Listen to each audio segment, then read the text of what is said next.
40 дечиња од ранливите семејства од општините Делчево и Македонска Каменица ќе заминат на бесплатен зимски распуст.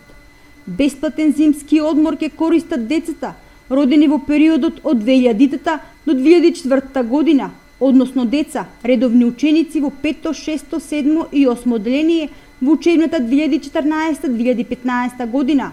Оваа услуга децата од Делчево и Македонска Каменица ќе ја искористат во втората смена и тоа почнувајќи од 8 јануари во зимско-рекреативниот центар Пелистер.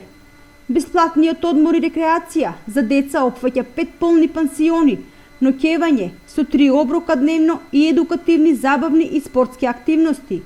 Проектот со кој се овозможува бесплатно зимување и летување на децата кои потекнуваат од семејства во социјален ризик стартуваше од 2012 година и досега 6000 дечиња летувале покрај езеро, а 2000 биле на зимување во некој од зимските рекреативни центри.